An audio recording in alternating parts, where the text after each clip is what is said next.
Hello, fictional. Welcome to the What If Essay. Today we are gonna see what if Issei meets with the kendo girls. Part 3. If you end up liking this video, please consider subscribe, so without further ado, let's get into the video. The members of the student council stood across from Issei, katase and murayama. Sona had the 7 other pawn pieces sitting on the desk next to her. She knew Issei would need more than one piece, but the exact number was unknown. But before Sona would reincarnate him, some other parts of being a devil should be explained to Issei. Her hand traced over the pawn pieces as she looked back to the boy who would potentially become her only pawn. Issei, before I reincarnate you, I want to tell you what else goes into being a devil. Sona lifted her right hand, and a piece of paper appeared in it through the brief glimmer of a magic circle. The paper had the Citri family crest in the center. Sona held it out to Issei, who took it and glanced over the symbols. Devils are ranked by a class system.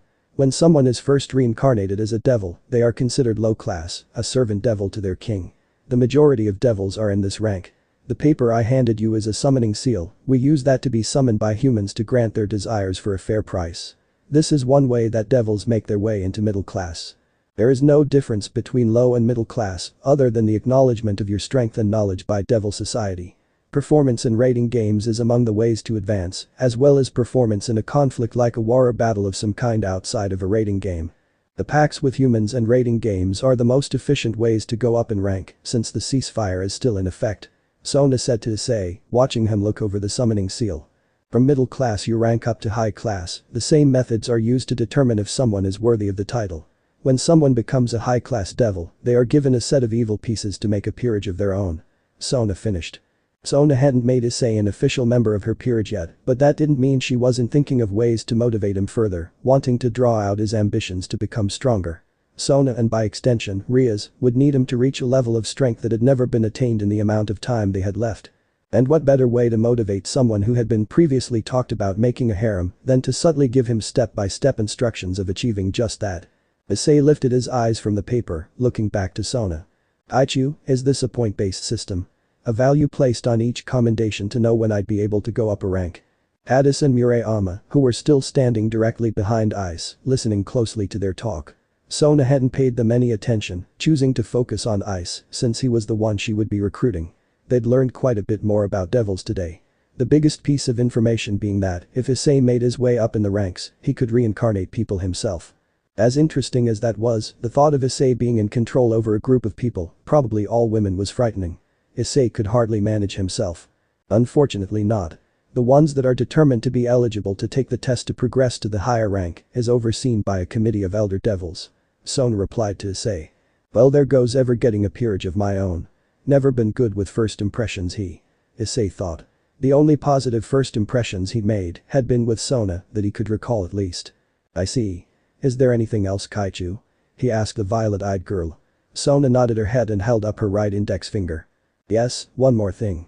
In the next month or two, we'll need to get a familiar for you. Issei's eyebrow rose in confusion.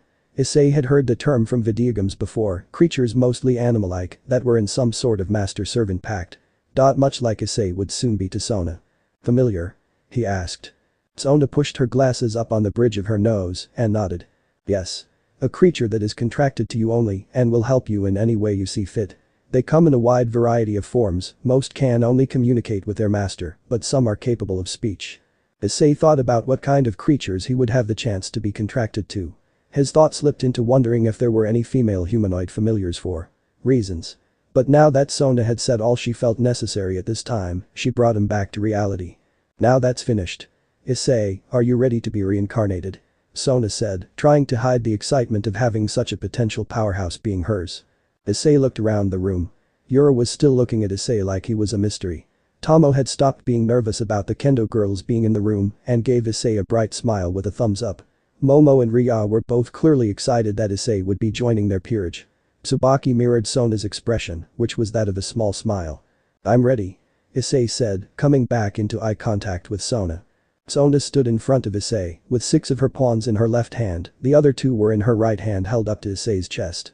The 2 pawns started to glow lightly, meaning Issei needed more than only 2 pieces. This didn't really surprise Sona all that much. The power of a heavenly dragon was bound to be costly, but it was a price she was willing to pay. Sona had done this process a few more times, now seeing what reaction 6 pawns would receive, the glow was only a little brighter than before. Sona held her usual stoic expression, but some of her servants were getting nervous that he would require too many pieces. Momo bit her bottom lip, hoping to hear that he wouldn't require more than the 8 pieces given to each high-class devil. Reya was hiding the same emotion as Momo, she took to shifting her weight from side to side, trying to remain still. Sona placed all 8 pieces onto Issei's chest and felt them resonate in the familiar form they had for her with each previous time she used them. The pieces then started to glow much brighter than they had before and began to move around by themselves, forming a circle on the center of his chest. A Citri magic circle appeared inside the circle of pawn pieces, telling Sona that she only had to use the chant to complete the process. Sona took a step back, holding both arms out to the side, and started the chant to bring Issei into the world as a devil. She held her eyes closed as she focused on the magical process of binding the piece of herself in the pawns to Issei's soul, marking him as her servant. The rest in the room all waited with anticipation, seeing the final step starting to take place. In the name of Sona Citri, I call to you Issei Haidu, to reborn as my servant. You my pawn, flow with the tide of the underworld and live under my command. As Sona's command started, the evil pieces attached to Issei started to rotate around the magic circle counterclockwise. And as she finished the chant, the pawn sank into Issei's chest, making his skin glow the same azure blue from underneath his clothes. Sona opened her eyes and looked at Issei, seeing how the reincarnation went. When a human was reincarnated into a devil, there would be a surge of their demonic presence after the process took hold. She watched him as he looked at the way his skin was glowing. When the pieces started rotating on his chest, the feeling of being immersed in water came over Issei. But that quickly changed as the pieces started to be absorbed into his body. The calm sensation of floating in water changed into being swept away by the undertow of the ocean. Issei's eyes shot all the open as he stumbled, nearly losing his balance and falling face first onto the floor. As the glow started fading, so did the feeling of being thrashed around by the strongest water current he'd ever experienced. Issei let out a sigh of relief as he started to feel normal again. He looked at his hands in front of his face, clenched and unclenched his fists, seeing if anything felt different. He could feel the difference in the strength of his hands. Issei closed his eyes as his arms dropped back down. He remembered Momo saying that devils had really sensitive hearing, and judging by the sound of birds chirping and footsteps walking in the hall, that was true. Issei took in a deep breath through his nose and could smell and identify each of the perfumes the girls were using. The pleasant smell sent his mind back to his old ways, imagining them in bikinis, nurse outfits, naked aprons, and then finally just naked. Issei scrunched his face and bit the inside of his cheek to bring his hormones under control. This wasn't the time for fantasies. Issei opened his eyes and looked at the group he'd just become a part of. And was met with a scene he hadn't been expecting. All of the girls were staring at Issei, like he had grown horns or something, their eyes were locked onto him. Momo, Reya, and surprisingly Sona were blushing. Sona seemed to be the only one trying to fight it, biting her lip hard enough for it to start bleeding. Reya, normally clear light brown eyes, now looked hazy as she stared at Issei like he were ripe for the taking. Momo was squirming a little, her eyes shut, her legs tightly clamped against themselves, and the slightest sound of moans coming from the bubbly bishop. Issei sent the girls a worried look, not understanding that it was the surge of energy that flooded the room that caused this reaction. Issei looked back towards katase and murayama. They weren't looking at him the same way the student council was. They had confused expressions, even they had been able to feel the change coming from Issei, but didn't know exactly what the sensation was. So this is the presence of a dragon, amazing. Issei heard the voice of Tomo for the first time. Issei turned towards Sona's servants. Just as he made eye contact with Sona's knight, a different feeling than the one when the pawns entered him. A searing burning pain that radiated throughout his entire body. Ugh. Issei grunted out as he fell to his knees. Ice. Murayama and katase yelled out, trying to catch him before he fell down, but quickly retracted their hands as they touched his arms. When their skin touched Ice's, it felt like his skin was on fire. Not just feverish, no, it was like they had touched the side of a pot of boiling water. Sona snapped back into her bipedical persona, looking at her new pawn on his hands and knees. Sona stepped towards Issei and knelt down beside him. Momo ran up to the group on the ground, kneeling down in front of Ice and placing her hand on the side of his face. Her eyes widened in fear of the heat coming from him. She turned toward Sona, the volume of her voice almost screaming. Haichu? He's burning up. He'll die if we don't cool him down. Sona knew how hot the inside of his body was right now, she could feel it too, only on a lower scale. The evil pieces didn't just give the servant a piece of their king, it also established a link between master and servant. This connection was normally small, just enough to tell the emotions of the reincarnated devil. The king could almost read the minds of their servants if they practiced enough. Sona was good at reading her peerage and was able to tune out the connection normally. But she miscalculated what would happen if one person held 8 pieces in their body. The link had been there ever since the pieces formed the magic circle on Issei's chest. She felt the floating feeling. She felt it turn into a torrent of water trying to pull her under. And now, she felt like her blood vessels were filled with fire instead of blood. It was borderline excruciating. She couldn't imagine how it felt for Issei. "I need him laying on his back," Sona said calmly, fighting off the burning sensation to try to help Issei. Both her and Momo covered their hands in a layer of water magic so they could withstand the heat and grabbed Issei by the shoulders. The water started to steam and evaporate just as soon as it came in contact with Issei, but they were able to flip him onto his back before the heat was unbearable. Once Issei was on his back, his eyes were fluttering in pain but still remained closed. He took a ragged breath before making a strained attempt to ease the worry he could feel coming from his newfound connection to Sona. "I'll be alright." Issei couldn't finish his statement as he passed out from the pain he'd been feeling. "What's wrong with Ice? Why is he so hot?" Katase asked Sona after she saw Issei lose consciousness. Her and Murayama kneeling at Issei's feet. Sona sat on her knees at her pawn's head, looking at him, wondering just how to cool him down so that he would be out of harm's way.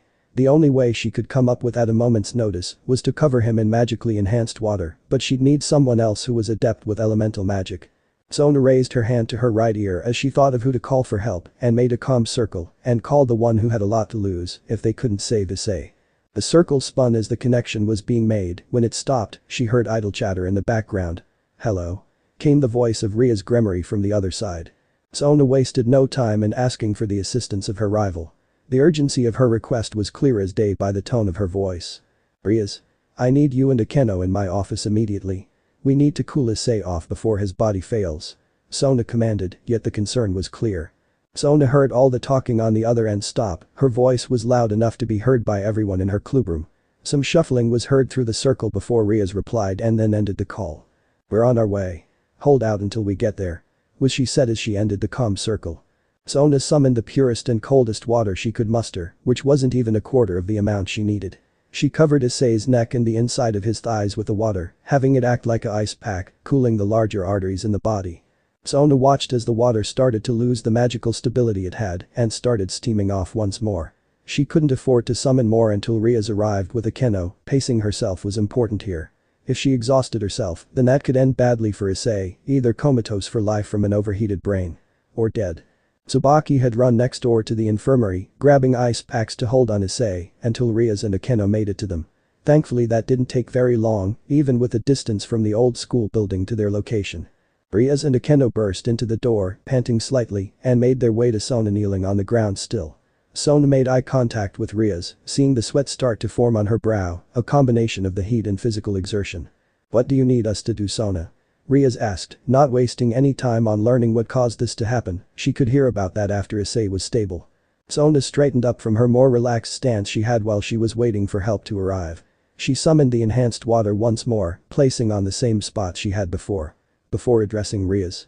"Summon water at the highest purity and coldest temperature you're able. Reya's, place yours at the underarm and forehead. Akeno, make yours blanket his torso." Sona gave out her instructions, hoping the ice packs had done enough to give them the time they needed. Reya's and Akeno didn't bother responding, instead doing as Sona had requested. They placed the water onto the designated spots on Issei's body and it seemed to be holding, at least for now. Sona, Reya's and Akeno were now standing and were talking about what put the boy in this position. The pieces took hold and he seemed alright at first. "Reya's, you're familiar with the surge of energy from a newly reincarnated servant, correct?" Sona asked Reya's, who nodded in response, so Sona continued. "The surge, only a minimal amount of it was of devil origin. The rest was the energy signature of a dragon." Reya sat herself on top of Sona's desk, crossing her legs and arms as she went over the information, but she'd never seen a reaction like this before. But after recalling Sona's words, she asked her question. "Sona, you said pieces as in multiple were used to reincarnate Issei. How many did you have to use?" Reya's asked Sona. Sona sighed. She knew what reaction was about to come her way, but she'd find out eventually anyway. "Yes. Issei required all 8 pawn pieces to be reincarnated." Both Reya's and Akeno faltered and shot Sona a look of disbelief. They'd only heard of people of Satan class strength needing that many pieces to be made into a devil. And this was only a teenage boy who hadn't even awoken his sacred gear. "All 8 pawns," Reya's exclaimed. The sound of her yelling caused Issei to stir slightly before returning to his motionless posture. Momo, Reya, Katase and Murayama were all seated around Issei, waiting to see when he'd wake up. Momo brushed the hair out of his face, the worry still plastered on her face. The unconscious Issei leaned his head into the touch, causing all four girls to sigh with a smile. He seemed to at least be doing a little better. Momo had been racking her brain for the cause of Issei's pain and had found something interesting that might explain it. So she looked up to her master, calling out to her. "Aichu. I think I might know why Ice is like this." The entire room paused in their actions, looking towards Momo, Sona included. "Please tell Momo," Sona said to her bishop. One of Momo's skills was sensing a being's energy. It wasn't quite on the level of a capable senjutsu user, but it was better than most others. It was also what made her intuition a force to be reckoned with. But Momo, along with the other three girls, were distracted by the green light that started pulsing Issei's left hand. "Aichu, Ice's hand, it's glowing again," Reya said, not paying attention if she had interrupted any current conversations. The object of her attention was laying there, unconscious, and there was little that would tear eyes and ears away. Sona and Reya walked up to where Issei was laying, looking at his left hand, and that same green glow was there. Reya looked on in great interest, having not experienced what the student council had the previous day when Elsha had taken control of Issei. She looked at the symbol on Issei's hand and was baffled when she didn't recognize it, especially since she fancied herself reasonably acquainted with most written languages that were still around. Sona looked at the glow, and a glimmer of hope spread itself through her, hoping if this were Elsha that she could explain what was going on in Issei's body. Murayama and katase looked at the glow in awe, not drawing the connection to the green and blue glow they had seen coming from Issei's bedroom window yesterday. Sona's hopes were answered as the glow brightened, but the voice that came from the hand of Issei confused and slightly angered Reya's. "Hello again, Sona Sitri and her peerage." "Oh. Murayama and katase, you're here too." Elsha spoke from Issei's hand. When Elsha spoke, Sona's attention was solely on the spirit. The only voice she would concern herself with at this moment was hers. Murayama and katase, on the other hand, had turned from expressions of awe to confusion. What was this voice, and why did it know who they were? Sona answered the voice for the group. "Hello. Issei wanted them to be here with him. Do you mind if I ask what's happening to him?" Elsha hummed the words of how to properly explain Ice's predicament and how it was being handled. Well, in short, the 8 pawns used on Ice, while required to reincarnate him, were too much for his current body to control. It made his body start to tear itself apart. However, I'm handling it. Ice will be just fine by tomorrow morning. He will need some time to adjust though. Sona crossed her arms gently, listening to the Norse fire dragon. The condition of her pawn was Sona's top priority at the moment, and she wanted to know just what was being done to him to rectify the problem. "Forgive me if I come across rude, but can you tell us what you're doing to fix the problem? And is there something we can do to hasten the process?" Elsha giggled lightly at Sona. Had Elsha not been able to access the connection between her and Issei, she may have been insulted by the tone she used, but Elsha could feel that she was only worried for her new servant. And that was a trait she respected about the Sitri family, even if their connection to their servants wasn't as famous as the Gremory's. "If Yufu, no need to apologize, Lady Sitri, I can feel the connection with you just as Ice can. The excess power had already started to damage some vital organs, so I'm altering them. His lungs, heart and blood vessels to be specific. The only thing for any of you to do now is wait for him to wake up, which should be tomorrow morning." Sona heard the kendo girls gasp when they heard Ice's heart and lungs had been damaged so quickly. Had this mysterious voice not taken action, he'd likely be dead very soon. Sona had an idea of how Elsha was altering Issei's physiology, but asked just to be certain. As it may just change how she trained Issei over the next year. "And by alter the damaged organs, you mean replace them with the dragon's equivalent, correct?" "That is correct, Lady Sitri. The problem was that when the power increase took hold during the reincarnation, Ice took a deep breath and activated a fire-breathing ability of his sacred gear. His human lungs weren't capable of withstanding the heat so soon. The heat then spread through his veins and arteries, damaging them along with his heart. The dragon organs will be better equipped to handle the strain of his abilities," Elsha said, trying her best to explain the exact cause of Issei's need for new body parts. Reya didn't know who this Elsha person was, nor did she care at the moment. What she did care about was the fact that Sona lied to her, which was more unacceptable when she recalled the fact that she promised to marry this boy if he helped defeat Razor. Reya had accepted being married to the Red Dragon Emperor, but not this unknown apparently female dragon. Her outburst over her assumptions taking hold of the conversation. "But you should know, there are some side effects," Elsha said, simultaneously as Reya spoke louder. "Sona. What the beep are you trying to pull here?" she asked with a dangerously low and gravely tone.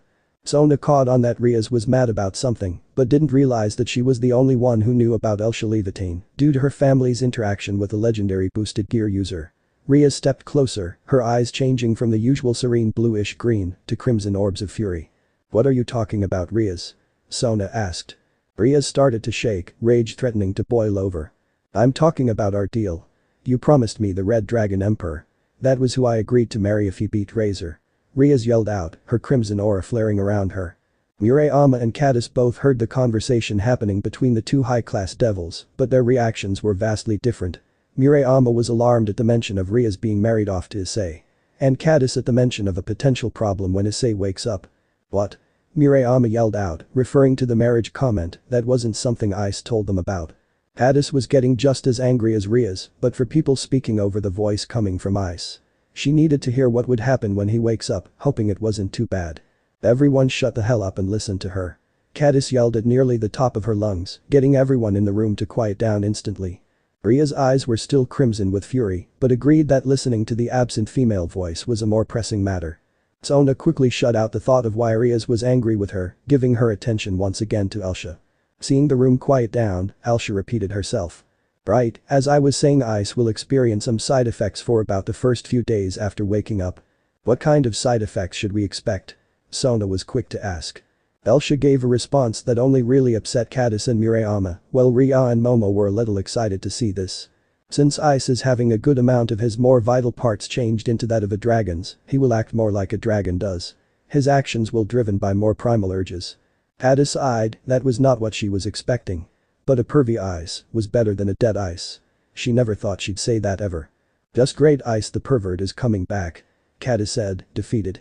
All that hard work seemingly for nothing, not that it was really his fault. Reya chuckled before looking towards her bishop counterpart. "That sounds like it could be fun, doesn't it, Momo?" Issei had been taken home to rest until his body's functions were back to normal, or what would be his normal state from now on. Sona requested that Momo and Reya use a magic circle to bring Issei home and place him in bed, meanwhile she would walk to his house with Reya's and the kendo girls. Sona, katase and Murayama wanted to be there to ensure that Issei was properly taken care of.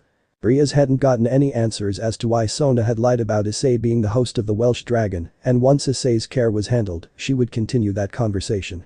The group of 4 girls walked along in silence. Murayama and katase walking side by side in front of Sona and Reya. The human girls were wondering just how Ice's mom would handle 4 new girls, suddenly appearing to be with her son. She'd warmed up to the two of them over the months they hung out with Ice, and had been dropping not so subtle hints that she approved of either of them pursuing a relationship with her son. Up until only recently, they both would have adamantly refused that they saw him in that way. Sona was thinking of what Elsha had said about the change in Issei's body. An ability of the boosted gear that enabled the user to breathe fire had started to burn Issei from the inside, but would have a better chance at controlling it after his recovery. Elsha must have already completed a portion of changing the organs, because Sona still felt heat coming the link to Issei. But this wasn't a heat that harmed either of them, it was more of a comforting feeling, like sitting in front of a campfire. That brought thoughts of the coming months, how to proceed with Issei's training. Sona and her family were expert users of water and ice magic, so while she could spar with him to increase the strength of the legendary dragon's fire, she couldn't help him control it. She'd need to look for someone who was familiar with those types of flames. 2 beings came to mind, one who held the hottest fire attack known amongst current dragons, and the other was rumored to be able to freeze even the famed phoenix flames. The silent walk came to an abrupt end as they approached the Haidu residence. Murayama and katase stopped just outside of the fence leading to the front door and turned to the 2 older girls behind them. "Ice President, how are you going to explain Ice getting home without his parents hearing? And all of the extra girls?"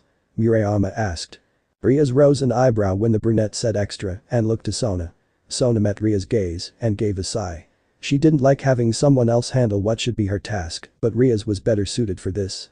"I believe it would be best for Reya to handle that, her family has always been the more charismatic type," she said, bringing a smile to Reya's face at the compliment, while the kendo girls held a narrowed gaze. "Yay, we know." Katase murmured, thinking back to how they came to learn about the existence of devils. Reya ignored the comment and stepped past them, up to the door. The smile didn't leave the crimson heiress's face as she rang the doorbell. A distant voice was heard saying 1 minute as footsteps could be heard by the devils with their superior hearing. Only a few more seconds passed before the door unlocked and opened, revealing Mrs. Haidu. She smiled as Yui and Kaori were the first one she saw, then she grew curious as to who the other 2 girls were. "Yui and Kaori, so good to see you again so soon. And you two must be the ones Momo and Reya said would be coming over to check on Ice." she said, greatly surprising Murayama and katase. Reya and Sona recognized the signs of mental manipulation from the eyes of Mrs. Haidu. Yes. My name is Reya Gremory, second year at Kuo Academy. This is Sona Shitori, also a second-year student, we're both friends of your son. Reya said in a sweet voice, not seeing any reason to use any magic to further alter the thoughts of her potential mother-in-law. Issei's mother smiled, then moved in line to the open door, gesturing for the group of girls to come inside. It's so nice to see Ice gaining friends that really care for him. Please, come in. Ice is upstairs asleep with the other two. Try not to wake him, alright? Yes, of course. Reya said, still holding her smile. She stepped inside, Sona quickly followed, both taking their shoes off in the entryway. Murayama and katase rushed in the door, flicking their shoes off and sped up the stairs to Issei's room. Mrs. Haidu raised a red flag in the minds of the kendo girls with the way she worded things. They both thought that Momo and Reya were doing something more than just seeing to Issei's well-being. Reya just blinked in confusion at the speedy getaway of Issei's friends. Inside the boosted gear. Ice, wake up, Ice. A somewhat familiar and feminine voice rang out from above Issei as he slept. Issei only turned onto his right side, trying to ignore the voice wanting to disturb his peaceful rest. He rarely slept this well, his body was at just the right warmth, the only thing that seemed off was how high his pillow was lifting his head. His eyes still closed, Issei tried to reach under his pillow to adjust it. His hand coming in contact with two sensations that started to pull him awake. The back of Issei's hand felt like it was touching grass, while his palm was touching something soft yet firm, like flesh covered by thin clothing. Ifufu, I didn't know you warmed up to me that quickly. What is it that clock of yours says each morning? Oh yes. Ice, wake up, or I'll kiss you. The woman's voice said, as Issei felt a hand brush his hair away from his face. Issei's eyes shot halfway open and saw only white, with a shadow being cast down from above. He blinked a few times, trying to clear the sleep away to make sure his eyes were working right. The white material hadn't changed, but the shadow had moved slightly. Issei turned his head left to see what was making the shadow and was met with the emerald and sky blue eyes of Elsha, who was smiling down at him. Instead of removing himself from his position, Issei turned his back to his resting spot, closing his eyes again. The hand that had tried to move what he thought was his pillow pulled him closer into the abdomen of Elsha with a small smile on his face as the sense of his surroundings came to him. The scent of a plethora of different flowers came into Issei's nostrils, he mumbled to the past wielder with a tired voice. You smell nice, Elsha, like flowers. Elsha ran her hand through Ice's hair again, still smiling down at the boy. She wouldn't mind staying like this if the circumstances were different, but she needed Issei to be awake. Elsha removed her hand from Ice's hair and pinched his cheek lightly. Not enough to hurt, but enough for the sensation to register and wake him up a bit more. Thank you for the compliment, Ice, but I need you to wake up, we need to talk about the changes happening with your body. Issei's eyes opened again, this time all the way. The memory of what happened starting to come back. Sona reincarnating him into a devil, and then the burning pain that he felt just a moment after, then passing out. Issei pulled his head back, his right hand propping him up. Issei looked over to where his other hand was. The grass he thought he felt was there, but when he pulled himself closer to Elsha, he'd been grabbing rather firmly onto her rear. Issei quickly removed his left hand as he blushed and tried to apologize.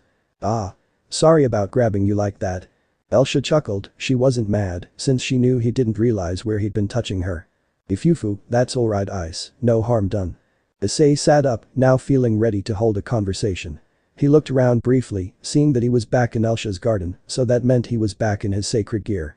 How this was possible would no doubt confuse Issei for a long time, but if magic was real, then there probably was an explanation for this too. Done looking at his surroundings, Issei made eye contact with Elsha. You wanted to talk about something. Is it about me turning into a devil? He asked the foreign blonde. Elsha shook her head at Issei. Her right hand moving towards Issei's chest with her index finger extended, poking it directly where his heart is. That's part of it.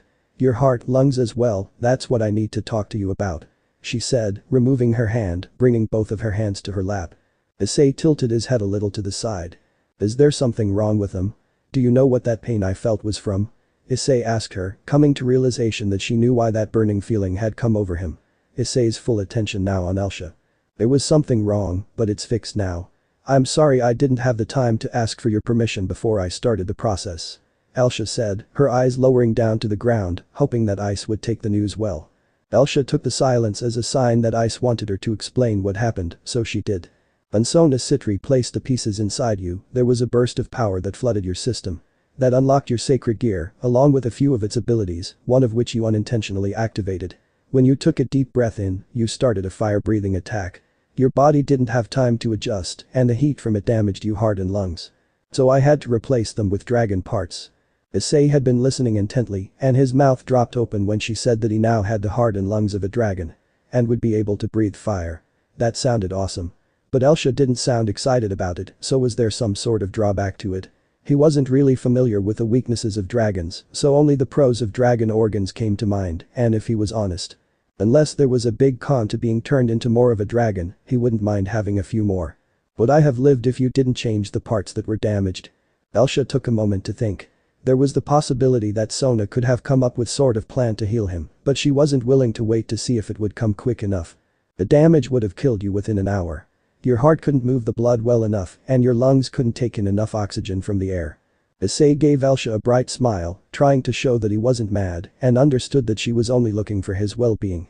Thank you for saving me. I really appreciated Elsa. The downcast look left Elsa's eyes, coming back to happy glint that was there before. You're welcome, Ice. Now, let's go over the pros and cons of your new dragon parts. Back in Issei's room. Murayama had been the first one to burst through the door, not using the common courtesy of knocking, thinking that she would catch Ice red-handed in bed with him. She hadn't been completely wrong, but what she saw wasn't inappropriate in any way. Ice was there on his bed, still asleep, with both Momo and Reya sitting cross-legged to each of his sides on the bed. Momo just sat there, hands in her lap, clenching her interlaced fingers every so often. Murayama was surprised that Reya would be the more forward of the two girls. Reya was holding Ice's left hand with both of hers, her thumb tracing circles on the back of his, her eyes not leaving Ice's face to even register that there was a new entry in his bedroom. Addis quickly followed into the room, seeing the same thing as her friend, and was relieved that nothing had happened while she wasn't there. Instead of following the lead of the two devil girls, Katase took her seat on the chair at Ice's desk, spinning herself around slowly. Murayama took a seat at the edge of the bed, by Ice's feet, which were underneath the blanket. Addis stopped spinning in the chair, hearing Reya's and Sona making small talk with Ice's mom, then looking towards Ice and asking what was on her mind. Do you know what or who that voice was that came from the glow on Ice's hand back at school?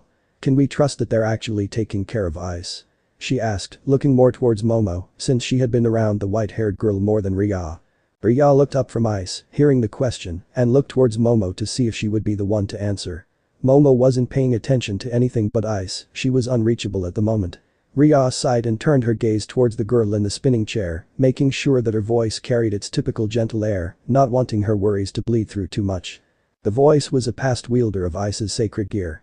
Her name is Elsa Levitane, she was known as the Norse Fire Dragon. Elsa had a reputation of being nothing but an honest and reliable person while she was alive, so I believe that we can put our faith in her and know that she is doing what she needs to help Ice through this. Addis nodded towards Reya as thanks for placating her worries. She resumed spinning in the chair until footsteps rang throughout the hallway, then Sona entered the room with Reya's directly behind her. The human girls watched in curiosity as Reya's closed the bedroom door and Sona approached Ice's sleeping form. Sona stood just to the right of Momo and placed a hand on Ice's chest, where the evil pieces had centered themselves. Her blue magic circle appeared in between her hand and his shirt, spinning around clockwise, before quickly changing direction. It did this for 30 seconds before the light died, and Sona adjusted her glasses before speaking, her eyes lingering on Murayama and Katase more than anyone else. Ice is doing just fine, all damage has been healed, so he's just resting now. Sona said in her bapitical voice. Murayama let out a sigh. Then her gaze settled on Reya's, thinking back to her outburst in the student council office. That's good. Since Ice is okay, mind telling us just what you meant when you mentioned marrying Ice? She said as her eyes narrowed, Katase following her expression and nodding in agreement. Reya's met the look of the humans in the room in kind. Crossing her arms. That's between Sona, Ice, and myself. Her short response only angered Murayama and Katase, but surprisingly, Murayama was the one to voice their issue. There's nothing that he doesn't tell us. So if he didn't mention something like him being set to marry someone, then I doubt that Ice knows about it himself. So we'll ask again, what was that about? Instead of answering the question, Reya's only tried to prove them wrong, thinking there was no way that they knew everything about the boy in question. So she used a subject that most men would hold to themselves, even in their dying breaths. Really now? You know everything about him? Even what place and material he uses to masturbate? While Sona turned her head away from the group in slight embarrassment, Momo and Reya listened in interest, while Katase and Murayama held smug grins. Katase crossed her arms, one leg crossed over the other and bouncing. Of course we know everything. He likes this chair, Katase said, pointing to the chair she was currently sitting in. And Ice has a breast fetish, size isn't particularly important, but larger ones catch his attention easier. So he likes to recall the girl with the best breasts he'd seen recently. Katase looked at Reya as the crimson-haired girl's expression turned from an uppity snob into one of disbelief. And that damn fetish could have gotten the three of us in trouble with your mother. She thought to herself afterwards. A subtle shiver coming to her as she recalled the sultry look that Venerana Gremory had given Ice if he'd been allowed to talk to her any longer. Who knows what would have happened. So you can either tell us what this whole marriage talk is about now, otherwise when Ice finds out, so will we. Murayama picked up the conversation, tag-teaming their senior schoolmate. Sona decided for her and Reya's and told them just what the plan was in regard to having Ice marry Reya's. She was also thinking whether or not to tell them about the potential for Ice to marry her as well. Reya's and I have both been an object of interest in the devil world ever since we were born, and when I say object, I mean just that.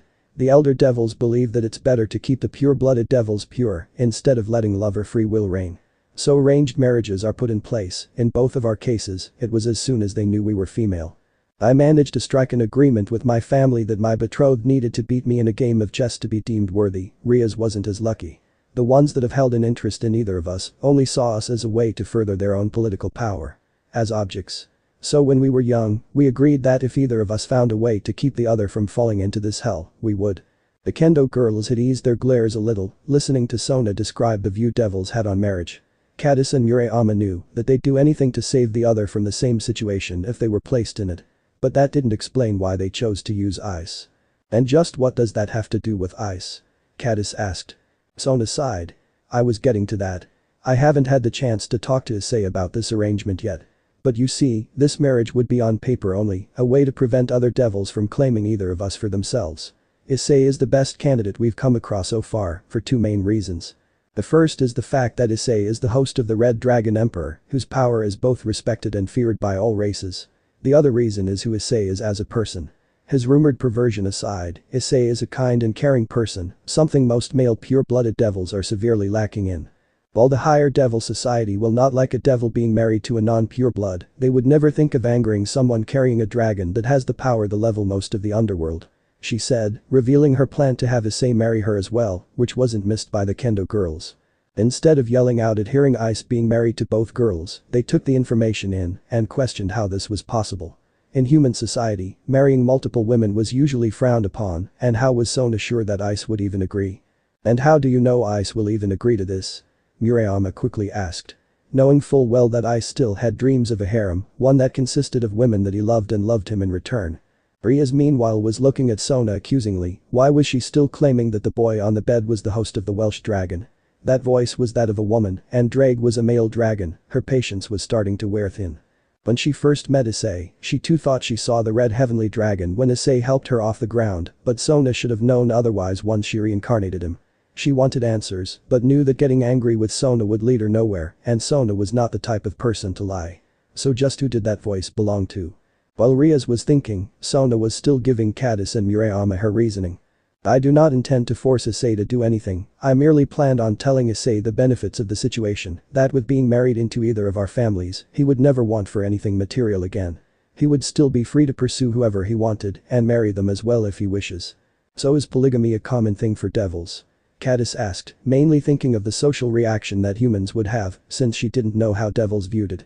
Sona nodded to the pink-haired girl. Yes, more commonly for men than women.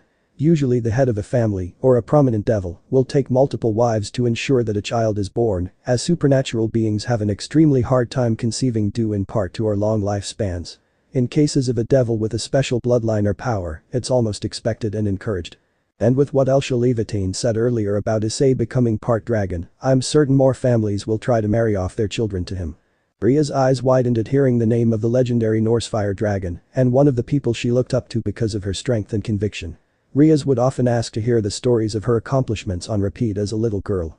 Now she felt stupid for having ever doubted Sona, who was a long-term friend that never had a reason to lie to her in the first place. Katase and Murayama on the other hand were confused, sharing a look that said they were both feeling that way. Are dragons rare or something? Murayama asked innocently with her head tilted. Yes, incredibly so. There's only one that has been involved with devils willingly, and it was to gain land to grow food for other dragons. They typically hide themselves away, as their numbers were dwindled down to almost nothing over the years. They were hunted by those who feared their strength. Inside the boosted gear, Elsha had been explaining what would happen to Ice's body. She told him that since his heart had become a dragon's, he would slowly becoming more dragon than devil. The cells in his body would take in the dragon's signature as the blood was pumped throughout his body. So eventually he would gain the magical resistance that dragonhide provided and in about 8 to 9 months, be able to produce dragon wings. Most of the things she told him sounded positive to Ice, except that he would draw powerful enemies towards him, be weak to dragon slayer items, and for a short time, would have a hard time controlling his emotions and act on instinct. The biggest bonus, however, was drawing the attention of the opposite sex, the more contact he had with them. And now they were standing in a clearing, waiting for the being responsible for all of these changes. Issei could see the red dot in the sky coming closer with each flap of its wings. He was a little nervous, he was about to be face to face with a dragon. He looked over to Elsha and saw her face was set in an expression like she was recalling fond memories. A few more flaps of its wings brought the full size of the red dragon into view and quickly descending to the ground. The Welsh dragon flapped his wings downwards to slow his descent. As his forelegs made contact with the ground shook from the weight suddenly added. Issei stumbled for a brief moment before regaining his balance, then looked up to the dragon's head in awe. He couldn't believe how big the figure just in front of him was. Drake had to be 100 long from head to the tip of his tail, his armor-like scales were crimson red and had glowing emerald eyes. Drake's eyes looked over to Elsha, then to Issei. He lowered his head to speak to his new host for the first time. Issei Haidu, you're aware of who I am, correct? His voice was deep and loud enough that it echoed off the hills and back to Issei. Issei nodded, still nervous of the powerful creature right in front of him, the one Sona told him had been part of the reason the three factions have the current ceasefire. Yes, you're Drake, the Red Dragon Emperor. Elsha chuckled from beside Ice, amused at how nervous he was. No need to be nervous, Ice, Drake won't hurt you. Issei looked over to her, smiling as she looked between him and Drake. He took a deep breath and let it out slowly, calming himself down. Drake bore his eyes into Issei, his new host. This is the first time I've had a host become a devil. It will be interesting to see how that affects your development. Thinking the words of the dragon were meant in a negative context, Issei asked his opinion on the matter. How do you feel about being attached to a devil? Drake raised his head a bit, staring at Issei still. Then looking over to Elsha as if trying to confirm something on his mind. Elsha merely nodded to the dragon. Drake moved his gaze back to Issei, the fierce emerald glow dyeing her Drake's eyes down a bit. What you are matters not, be a devil, human, or in your case a dragon-devil hybrid. What I care about is what you will use my power for. What is it you desire, my host? To protect my friends and family. Whatever I need to do to make sure they're safe, I'll do it. Drake raised himself back up to full height, his head held high, satisfied with the drive in Issei's eyes. Drake extended his wings. Very well, partner. My power is yours. Now. Let's get you used to your new abilities, tonight will be your initiation into how a dragon trains. Drake said, his tone changing into one that promised progress and a lot of pain. Haidu residence. A few hours after Issei was brought home, Sona had suggested that most of the group go their separate ways, but also have someone stay the night to watch over Issei. Murayama wanted to stay, but this was the one night per month that her parents would be home. Ever since Katase had moved in with Murayama, she would always find somewhere else to be when the parents were back for their one-day-a-month get-together, so she didn't feel she was intruding on their time together. Katase volunteered herself, saying that she would be staying no matter who else would be. Reya's had also volunteered, but a phone call from her queen about a client shot that idea down. Momo and Reya were having a quiet conversation between themselves on which of them should stay, thinking that both would be a bit cramped. In the end, Sona gave her opinion, which was for Momo to stay with her slightly better healing prowess over Reya. And as much as Reya wanted to stay with Ice, she agreed with Sona's point. After the rest of the group left, Katase had brought Momo down to talk to Ice's parents and make sure that it was alright with them to stay the night. Ice's father was surprised by the quick of course given by his wife. He knew the pink-haired Katase, so no problem there, but this white-haired girl was a new face to him. But his wife seemed to know this girl, so he didn't argue, happy wife happy life, right? Katase had brought out 2 sleeping bags from Ice's closet, they were kept there in the event, her and Murayama stayed over and placed them in the guest room. Momo went back to Ice's room for a brief moment to place a new type of magic she'd learned on Ice, one that would alert Momo if his vitals dropped or raised beyond a certain level. And once that was done, she went to the guest room where Katase and herself would be sleeping. Just before the girls fell asleep, Katase asked Momo a question regarding Sona, referring to her in the same way as Ice did. Momo, I thought since Sona Kaichu is now Ice's king, that she'd want to be the one here with him until he wakes up. Why didn't she stay? Momo turned towards Katase, her blue eyes closing as she felt her connection to Sona. Momo could slightly feel Sona, from what she understood, it wasn't all that difficult for the king to feel the pieces of their servants. But doing the reverse took a lot of concentration. She felt the exhaustion of her master, the hope that things would only get better from here, and the worry in case they got worse. If things were different, she would have, but she wouldn't have been of much use to Ice in her state. She's physically and mentally exhausted. Momo said to Katase. Exhausted? What do you mean? Katase retorted. When someone is reincarnated, it takes a certain amount of energy to do it, and that amount changes based on how many pieces that person needs. Each piece also makes a connection to the king, so they can feel a portion of what we feel, and it can't be shut off for the first 24 hours after the person is reincarnated. Kaichu used 8 pieces all at once on Ice, that alone is an exhausting event. And she could feel his pain. Not on the same level as Ice, but the strength of the connection between them because of those 8 pieces is incredibly strong compared to the others. Katase's eyes widened, hearing that Sona was feeling some of Ice's pain. She couldn't blame her for deciding not to stay. I see, all the more reason for her to want the next best person for the job. Good night. Good night. Midnight Issei's room. Katase had woken up, unable to stay asleep for very long, and decided to grab a glass of water. She downed the glass quickly, feeling the dryness in her throat leave. She didn't immediately go back upstairs and try to get to sleep again, she stared out of the window in the living room. Seeing the starlit sky, she took a deep breath, relieving herself of all the tension of the day. Katase felt better than she had before moving Ice back home. That concern for his life was brought up tenfold because of her damn abandonment issues. Yes, she knew she had them. And they hadn't even been brought on by anything all that traumatic, just her father needing to go off to other countries constantly for work. And her mother, well, she had memories of her mother. Katase started making her way up the stairs, but went into Ice's room instead of hers, just to check on him. She quietly twisted the handle and inch by inch opened the door, glancing between inside Ice's room and the hallway for people that might catch her. With the door open enough for her to fit through, she made her way inside. Then closed the door just as quietly as she'd opened it. After she felt the door click shut, she looked at the one she wanted to see and tiptoed towards the bed. Issei was turned on his left side, slight sporadic twitches coming from him. She carefully sat herself on his bed, with just enough room to curl her legs to the side and entirely fit herself beside him. Katase brushed the hair on his head. Taking in the peaceful yet concentrated look on his face, it looked the same as when he would train with her in murayama, taking in information and enjoying the presence of those around him. Don't you dare go changing too much on us, Ice. As long as you keep that same honest and kind person, Murayama and I will help you with anything. Just please stay the Ice that we've come to know. Katase thought as she brushed the bangs in his face to the side. She could hear Ice mumbling quietly in his sleep, so she leaned a bit closer to hear what it was. Dragon. Too hot. Stupid wings was what she could make out. She felt the strain of the day taking hold of her, a sudden need to sleep flooding her body. She went to lean back up and leave, but Ice suddenly turned towards her, arms stretched out and pinning her onto his bed with him. Katase made a surprised gasp as she found herself held tightly in his grasp. She tried to lift herself up but didn't have the strength. Instead of fighting it, she relented to her situation. It didn't bother her too much, since this wasn't the first time she's laid in his bed with him. Finding a comfortable position, she moved her arm to Ice's, which was wrapped just under her chest. She gently rubbed her hand against his arm, feeling the heat radiating throughout his body to hers. Then she poked his forearm as she felt something different about him. His skin. It's tight, no, harder. Is that from the devil part or dragon? She thought, bringing her hand over his, closing her eyes and giving in to sleep. Ice pulled her closer to his body before mumbling the last thing Katase heard before falling asleep. Mazalias. Katase's favorite. Issei was sprinting down the streets of Kuo town, getting an early morning workout before the sun rose. He ran from his house all the way to Kuo Academy at a full sprint, something he never imagined he'd be able to do without even breaking a sweat. So when he got to the school without feeling winded as he normally would, he continued on and ran into town.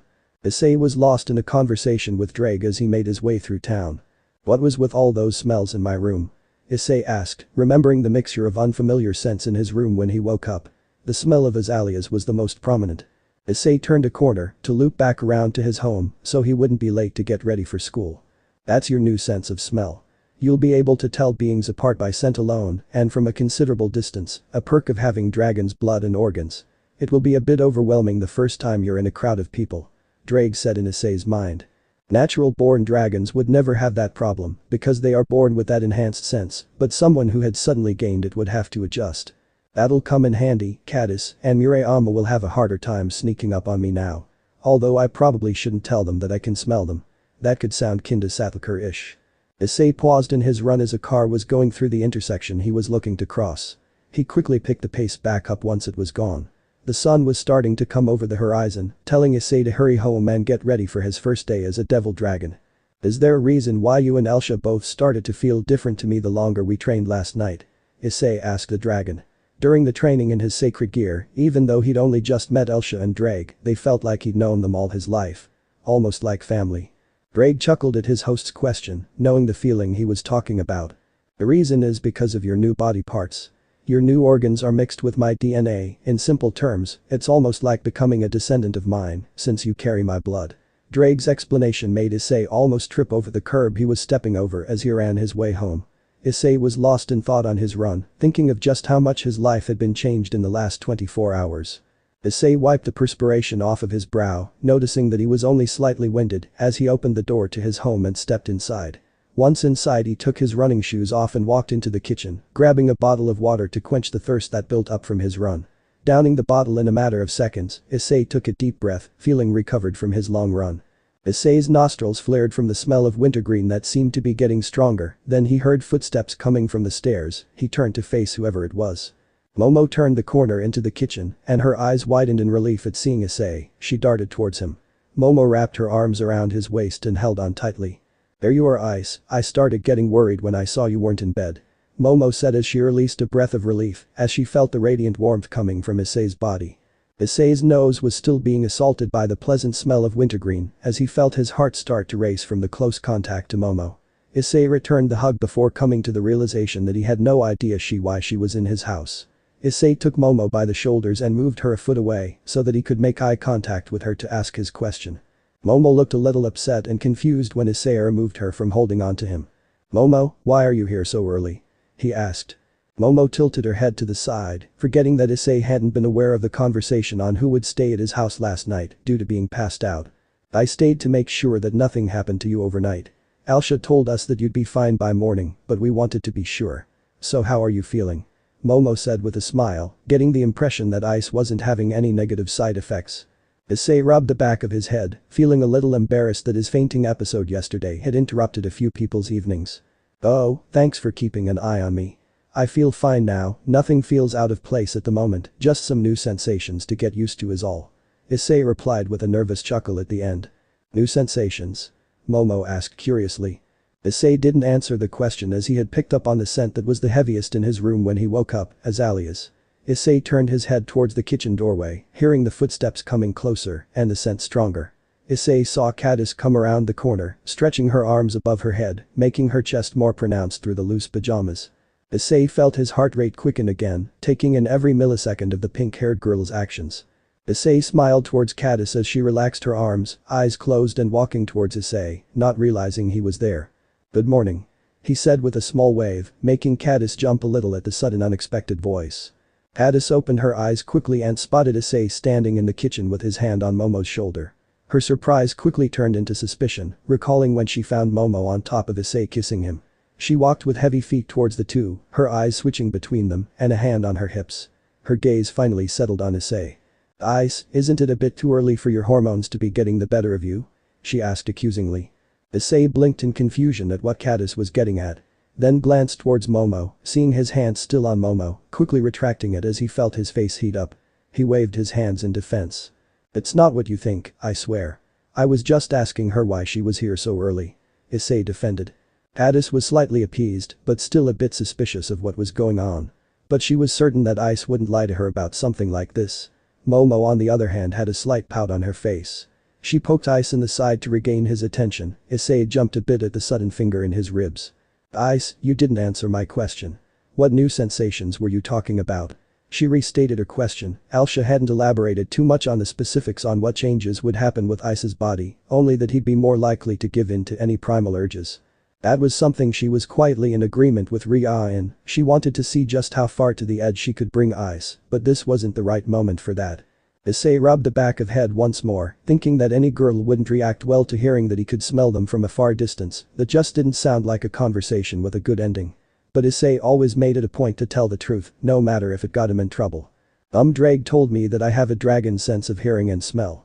So when I came back from my run this morning, I could smell wintergreen once you left the guest room and started coming downstairs. And as early as when you came down. Issei said, his eyes finding the kitchen window more interesting than anything else at the moment. As Issei stared at the window, both Momo and katase stood there with wide eyes and blushed faces. Katase wasn't sure what came over her, but she walked up to Ice and took his left hand in her right, squeezing it gently before looking at him when his face came back from staring at the window. So you're feeling? Relatively normal. No weird pains or after effects? She asked hesitantly, the embarrassment of her actions coming to her in full force. Issei squeezed her hand back, gently so as not to hurt her. I feel great. No problems to speak of. Issei walked into the school gates with katase and Momo on either side of him. He had been holding his nose for the last 100 feet as they drew near the mass of people. Momo and katase both looked at Issei and held back a laugh at his reaction. Katase calmed herself down first, wiping a tear away. She asked. Something smell funny, Ice? Issei shook his head, his hand not leaving his nose. There's too many, it's like I walked into a warehouse of bars of scentless soap.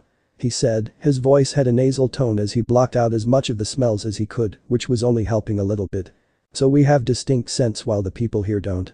Momo asked as she saw Issei's head nod, removing his hand from his nose. I suppose I need to get used to it, can't be holding my nose closed my entire high school career. Something smells like cinnamon. He said, as he turned to look behind them. The two girls rose eyebrows at that statement, then turned to follow his line of sight. They saw Murayama coming through the school gates behind them. Once she saw Ice and katase, she ran up to them. Ice, how are you feeling? She asked concerned, her attention focused solely on him. Issei rubbed the back of his head with a smile. He was about to assure her that he was feeling fine, but katase and Momo saw an opportunity to tease both Issei and Murayama. I'd say he's better than ever, he even has a new trick up his sleeve. Momo said. Yeah, and apparently you smell like cinnamon to him. Katase said. Both girls gained sly smirks as Murayama's face lit up a bright red.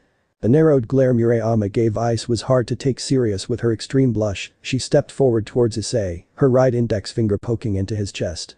And just how did you come to that conclusion? You didn't steal some of my clothes when I wasn't looking, did you? Her accusation made Issei go on the defensive. He took a few steps back, hands raised. I didn't do anything like that. My nose is really sensitive now, I smelled cinnamon, and when I turned around it was you. Issei said quickly, then shooting the other two girls a glare of his own. You can't just say something like that without context, it makes me sound like some kind of deranged pervert. Issei said with crossed arms at the two girls next to him. Murayama stepped back, her face starting to return to its normal color, noticed they only had a few minutes before the first classes began. She set her eyes back onto Ice, a wave of relief flooded over her, seeing that he was alright and with the same personality that she came to enjoy. But then the conversation with her parents last night came to her, making her face turning into a poorly hidden frown.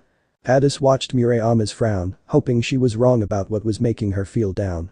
Katase stepped towards her brunette friend by the hand and started dragging her away from Issei and Momo, towards the kendo room. She turned her head, seeing Murayama's surprised face as she waved to Issei. We have some club stuff to do before class, see you later, Ice. She yelled, turning her head forward and continuing out of sight.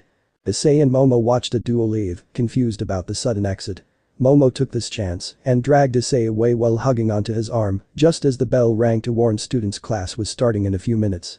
Issei sat in his desk, unaware that the final bell for the day had rung and unaware of all the students leaving the room. His mind was bouncing between two different thoughts. Where katase and Murayama were, they hadn't met up with him for lunch. And the other was the strange nervous feeling he had been getting right after the lunch break. It was coming from the same place as the feeling of moving water, so Issei thought it had to do with Sona. His eyes locked on the sun through the window at the side of the room. He suddenly felt a hand on his shoulder, making him jump a bit but calmed down when he saw who it was. You alright, Issei? Kaichu wants to see you. It was Yura, the blue-haired girl from the student council. Once Issei was brought back to reality, the scent of plum flooded his nose. Yay, sorry, was just spacing out a bit. Issei said as he stood up from his seat, walking out with his fellow devil. As they walked down the hall, Issei got the feeling that most of the other girls in Sona's peerage were more familiar with him than he was with them. Hardly knowing someone you might be fighting alongside didn't sound good, so he wanted to get to know each of them better. Maybe this meeting would help with that. I know we haven't really had a chance to talk yet, but I'm looking forward to getting to know you and the other members. Issei said to Yura with a smile. Yura turned to face Issei, returning the smile.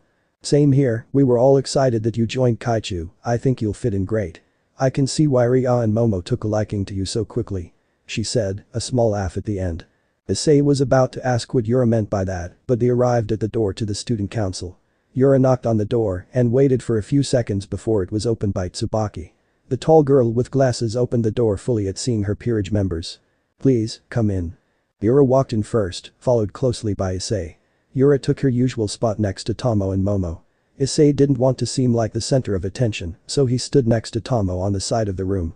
Sona was looking over a piece of paper that had the same magic circle that she produced when she used her magic, the Citri symbol. Issei could feel that same nervous feeling flare up again, this time a bit stronger, and a building feeling of moving water swelled up with it. Sona's eyes were narrowed as she looked over the paper sent to her by her family. Tsubaki, knowing what this was about, brought Sona out of her reading. Kaichu, everyone is present now. Sona looked up from the paper in her hands, taking control of her emotions again. She stood up from her chair and sat on the front of her desk while she faced her peerage. Her eyes made their way down the line, going from Reya to Momo, then Yura and Tomo, then stopping on Issei. I'm glad to see that you're back on your feet, Issei. I'd like to get right to business. Sona said, taking on her school official persona. All members nodded their heads in agreement. Good. Issei, since you woke, has anything been out of place? Or different? She asked Issei directly, her violet eyes softening a little as they made eye contact. The nervous feeling she'd been having for a good portion of the day fading as her link to Issei radiated its warmth to her. The first thing I noticed is that my body is warmer. I had a hard time telling if the water in my shower was stuck on lukewarm until I noticed the steam in the room, so I think my skin has already started adapting to the dragon's blood going through my heart. Issei said, recalling the difficulty he had in the shower that morning. All he could really feel was the droplets hitting his skin, there wasn't any recognition of hot or cold. Sona nodded, she wanted a full description of anything Issei felt was different, maybe something would alter her plans on training. After the delivery of that notice, she'd need to expand the things she'd cover with him and increase the intensity. She'd also need to ask one of the two instructors she had in mind for Issei to go to during the week break coming at the end of the month. Anything else? Issei nodded, continuing with the changes he's experiencing, the rest of the peerage listening in interest. Yes, I went out on a run this morning and managed to sprint nearly the whole way from my house to the edge of town and back. Afterwards I was only slightly winded and felt fully recovered after a few minutes. Drake and Elsha told me last night that would happen since I have new lungs with a high capacity. Sona and the rest of the girls in the room rose an eyebrow at that. They didn't know that while he was passed out, Issei was going through the hardest training he'd ever experienced. You were speaking to them last night? Sona asked. Her question was answered by one of the two beings in question, as a green light flooded the room, coming from Issei's left arm. When the light was gone, the boosted gear was there on his arm, in the form of its second liberation. While his body was changing, Elsha and I took the opportunity to train him in some of his new abilities. Only a dragon can help train dragon-based skills. His dragon fire is coming along nicely, but physical strength and magical ability are his current Achilles heel. Drake spoke from Issei's hand. The girls in the room all looked shocked from suddenly hearing a being that was feared throughout all factions. Sona was the most composed, but even she jumped a bit at the deep and powerful voice of the Welsh dragon. Issei looked down to his arm where the gauntlet was. Mornin' Drake. Sona adjusted her glasses that had fallen down to the edge of her nose from being startled. Then greeted the new arrival to their conversation. It's an honor to speak to you, Drake. My name is Sona Citri, next heir to the Citri family. She said with a small bow of her head. The girls of her peerage were still a little too shocked to speak, and they didn't feel it was their place to interrupt the conversation. This was between Issei, Drake and Sona. Nice to meet you as well, Elsha has filled me in with the situation. It's been a long time since a host of mine has come across a member of your family. Drake said to Sona, getting a reminder that the Norse fire dragon and the Welsh dragon both knew of her sister's antics. So what do you suggest for a training schedule for Issei? Sona responded quickly, wanting to get away from the topic of her childish sister.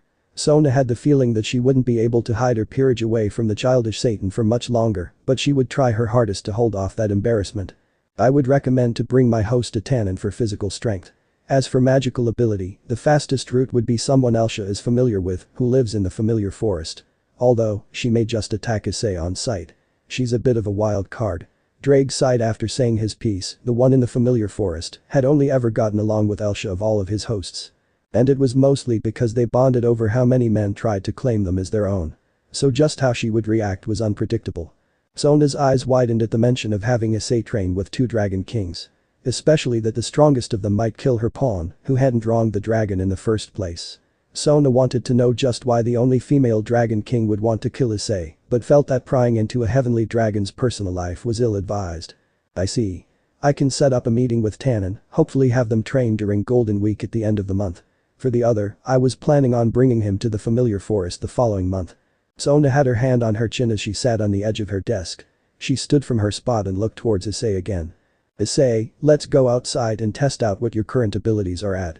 Issei stood in the field behind the old school building, getting to show what he'd learned with Drake and Elsha last night, but with more spectators than he'd expected. In front of him was Sona, who had summoned a lion and a giant eagle, both made of clear and pure water. Off to the right were two groups of people. The first being his friends in peerage, katase Murayama momo Reya Yuritamo and Tsubaki. He understood why all of them were there. Katase and Murayama had come out of nowhere in their kendo uniforms and followed the group when they saw Issei. The other group seemed to be Reya's Gremory's peerage.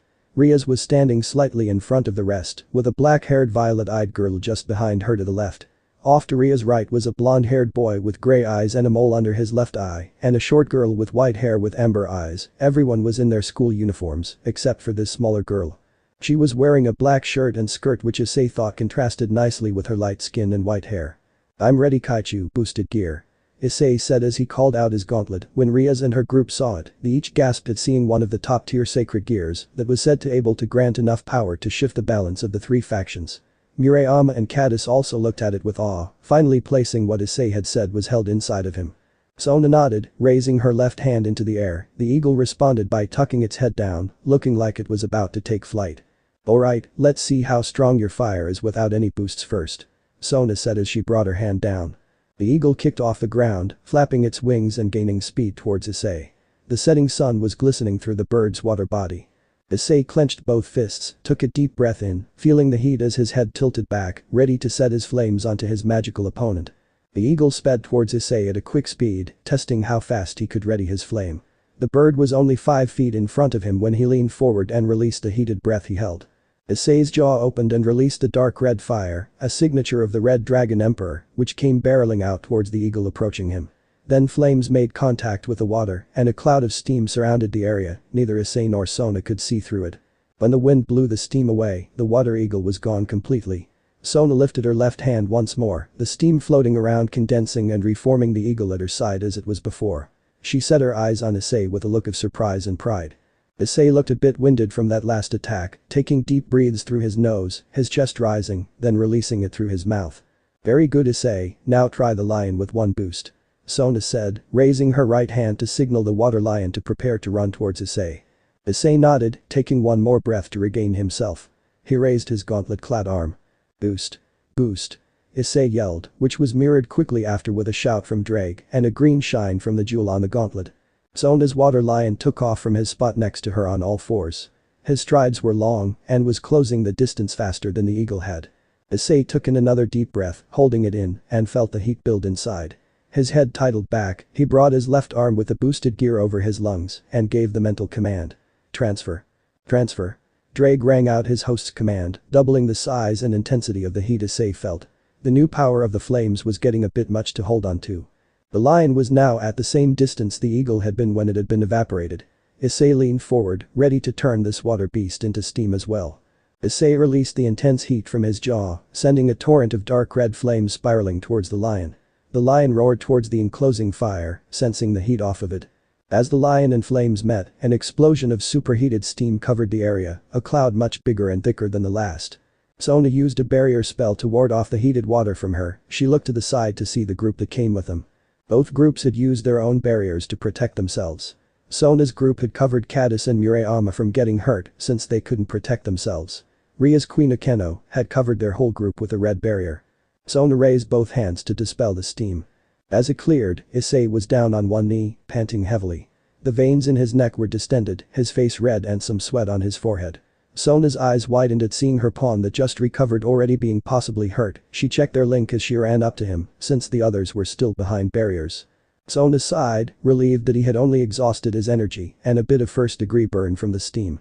Issei laid down on his back, still trying to catch his breath, his face spread into a smile, and he started laughing. Ahaha, man. That was hot. And exhausting, but mostly hot. he said, his voice weak from lack of air in his lungs. Sona's face split into a smile at Issei as she knelt beside him to make sure he was fine. But his words settled that worry for her. Murayama and katase wanted to run to Issei when they saw him looking like he was about to pass out, but the heat still radiating through the area in front of them made that impossible. Momo and Reya felt the same Murayama and katase, but they knew Sona would help Issei if he needed it. Sona lifted her right hand in front of the lying Issei's face as he opened his eyes.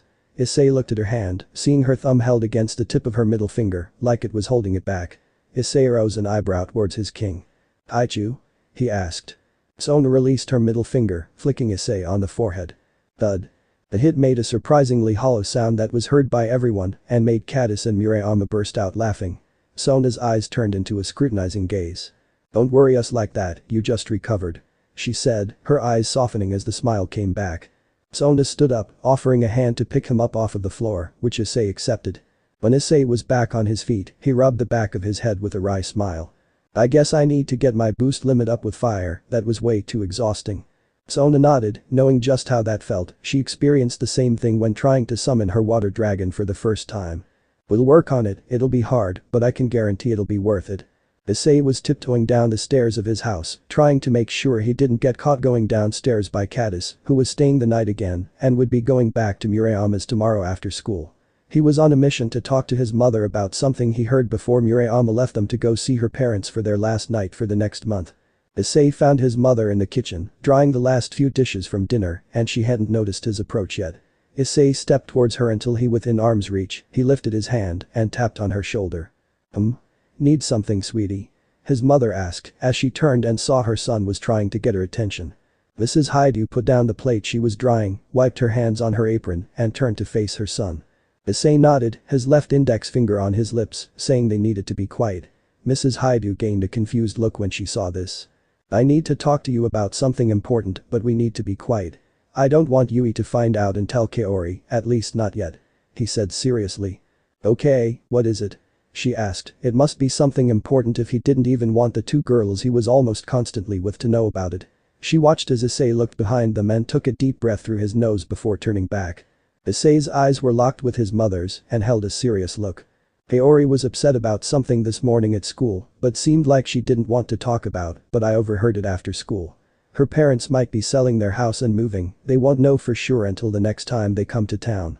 They told her she could stay if she can afford to live on her own, but with kendo that'd be extremely hard. So. If it comes to it, can I offer for Kaori and Yui to live here with us? Issei's eyes kept themselves locked on his mother's, looking for any kind of visual cue. He finally got it when her eyes turned from curiosity into a soft smile. "I'll have to talk to your father, but I think that'd be fine," she said smiling, feeling proud of her son, seeing how considerate he was to his friends and not wanting to put himself into a situation that they might not want him involved. "Thanks mom, good night." "Good night Ice."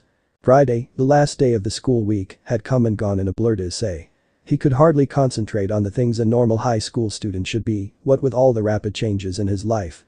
The sudden reveal that supernatural beings were real, having a bunch of them in his school. Learning that he had a dragon sealed inside his soul, becoming a devil, and then part dragon almost at the same time. The thought that there was no way he should have been able to mentally absorb all of this as the truth came to mind. But when everything had been proven beyond any reasonable doubt, all he could really do was just take it in stride and move forward.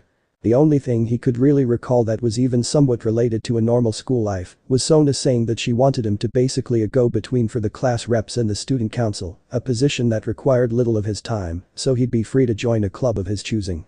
He had pretty much decided to join the kendo club, with Drake, Elsha and Sona urging him to do so.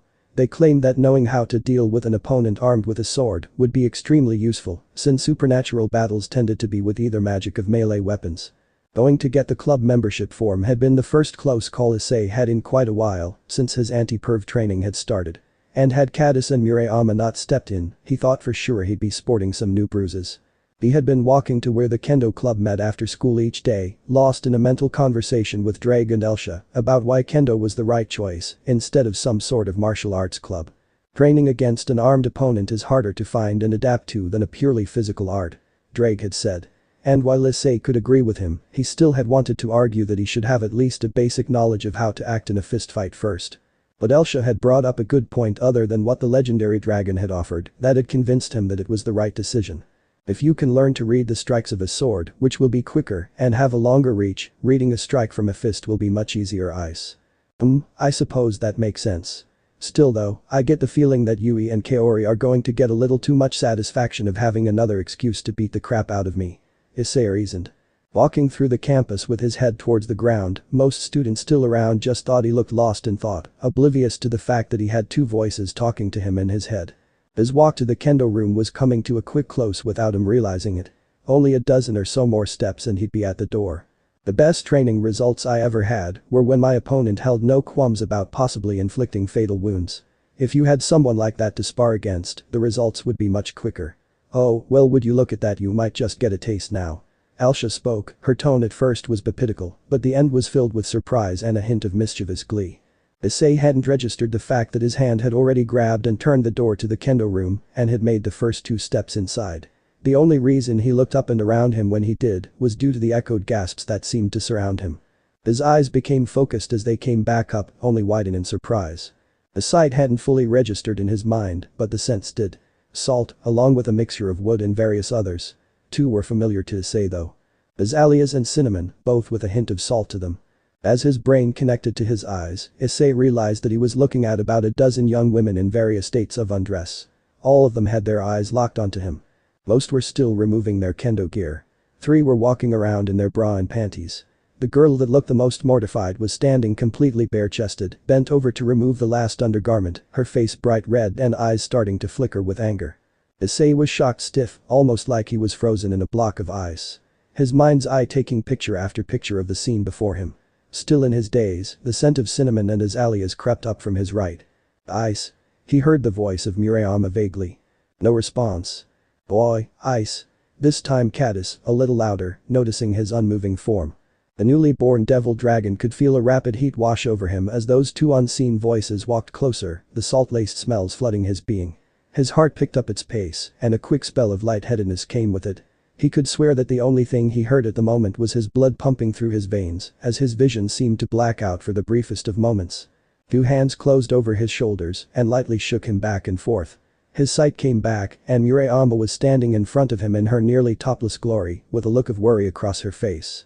Her bra was unhooked but still on her shoulders, barely containing her larger-than-average breasts. Issei had to bite his cheek as he felt an urge to bite her where her collarbone met her neck. The shock that pain gave him brought him back to reality completely.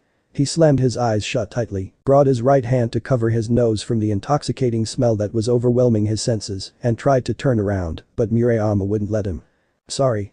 I didn't know you change in here. He said, loud enough for his voice to carry through the entire room. Best day ever, he thought to himself. Murayama and Katase looked at their friend and the state he was in. His eyes had been glazed over when they walked over to him, he was almost catatonic. His chest was raising and falling at a fast and uneven rate. And a faint blush came over his cheeks. They looked to each other, shared a silent comment to each other, before Murayama removed her hands from his shoulders. She instead grabbed his left hand and started dragging him to the back room where the supplies were kept. Come on, we'll talk back here so they can change. Murayama said gently. Well damn. I thought for sure that they'd be out for blood after that little stunt. Ice you lady killer. Phew. Although, who knew these 2 would get such a strong reaction from you? Aisha chimed in his head. You're not helping, Aisha. Issei mistakenly spoke out loud, thankfully only Katase and Murayama had the possibility to hear him, which they did. And dragged him the last few feet to the back room even quicker to find out what was wrong. Now in the back room, the sliding door closed and the whispers of the other members picking back up, Murayama released her hold on Issei, quickly hooking her bra back into place. Cuckoo, this is amusing. Apparently Drake found his host situation funny as well. Ice, what's wrong? You can open your eyes now. Katase spoke from Murayama's side, both directly in front of him. Issei quickly shook his head, made a little awkward with his hand still covering his nose. You 2 are in your underwear, the last time I saw you like this, you beat me till I couldn't see straight. Yeah, that was fun. But we hardly knew each other then, Ice. You've seen us in bikinis, not much difference other than some lace. Now, open your eyes. Katase chuckled as she thought fondly of the beating they gave him that day. Issei slowly opened his eyes and half anticipated to see a wooden sword coming his way, but thankfully didn't. He only saw the 2 girls in their lacy underwear. What brought you here? Murayama asked. To grab an application. He answered shortly. Addis tilted her head to the side, while Murayama had a frown of confusion for a brief moment before they flashed Issei a smile that could shine through the thickest shadow. Really? You want to join the kendo club? When Issei nodded to their question, his hand was knocked from his nostrils as Murayama and Addis lunged forward to hug him. The air in Issei's lungs was knocked out from the unexpected contact, with Murayama's arms around his waist and Addis's around his neck. Issei took a breath in surprise, only to feel that heat return throughout his body. The instincts pulsing through his body were nearly demanding that he pin them underneath his body, mark them as his, take them, spoil them, defile them. And Issei was more than a little frightened of what was going through his mind. What the hell is happening to me? Drake. Elsha. The double set of laughter ringing in his mind was just a tad unsettling, but they quickly calmed down to answer. You have two attractive, almost naked, sweaty girls attached to you. I'm rather impressed that you haven't given in to the urge. This is due to the dragon in you, Ice. Take a deep breath through your mouth and not the nose. And why does the sweaty part of all this make a difference? Issei yelled out to Elsha as he took her advice and took a breath in through his mouth and blew out his nose. Dragons respect power and the pursuit of power. It's not so much the fact of them perspiring, but that which it represents. Working to better oneself is a desirable trait in a mate. And your body recognized that on some level, your two future mates are doing at least some of it for you. The implication of Drake's words sank in quickly, making Issei jerk himself back, half in surprise and half disgust with himself. He got his body free from the duo holding onto him and quickly pulled his hand back to his nose. They were their own person, made their own choices. Who was he to think that they were his? Ice, you're looking at it the wrong way. Elsha said, trying to soothe him. The girls looked at him with a mixture of hurt and confusion. Until they saw that his eyes seemed to be unfocused. Ice, what's wrong? Issei opened his mouth to speak, but the flash of green light in the room stopped him. It died down quickly, and all three of them were looking at his arm as he brought up the boosted gear. Let me Ice. Elsha said to her pupil and successor. Yui, Kaori. Nothing is wrong per se. Ice is just having trouble with his new dragon side and the instinctual desires that come along with it. You know that he finds you both attractive. His new instincts are almost screaming at him to make a move on you too. The two girls were both surprised with the casual way the female voice called out to them. But figured that it was because she was linked to Ice. An intense blush came over them with the mention of what was bothering the boy in front of them. The dragon respects power and the pursuit for it. She continued, mirroring Drake's words. With his affections for you too, your state of undress and the sweaty post-workout state you're in, every instinct, both new and old, are going haywire. Elsha, what the hell? Issei yelled at the powerful woman. Walking home after school and after Sona had looked for something in his body, Issei had his phone out and was opening a new message. Much to his surprise, it was from his old buddy Matsuda. Yo Ice. You free tomorrow? Motohama wants to go grab a new figure and there's a new place we want to hit up. Looking up to the sky as he walked, Issei tried to recall if there were any plans he'd already made this weekend. He couldn't remember making any with Katase or Murayama, although there was something coming up that this little shopping excursion would be good for. He had only known Momo and Reya for a few days, so there weren't any plans there that he could recall. Sona had also said he would have his weekend to himself. Plus, he hadn't seen his middle school friends in over a month, so why not hang out and see what their new school life is like for them? The thought of being free to let his more carnal desires show was a welcomed one. I've got nothing planned, meet up at the same place and time. After hitting send, he pondered what he needed to look for tomorrow and how his friends would react. Buying a birthday gift for a girl could imply a closer relationship than what he had with them, but it would be so worth it to rub in the fact that he was friends with some drop-dead gorgeous girls now. Still sitting inside her office in the student council, Sona was going over what she found out about Issei's magical structure.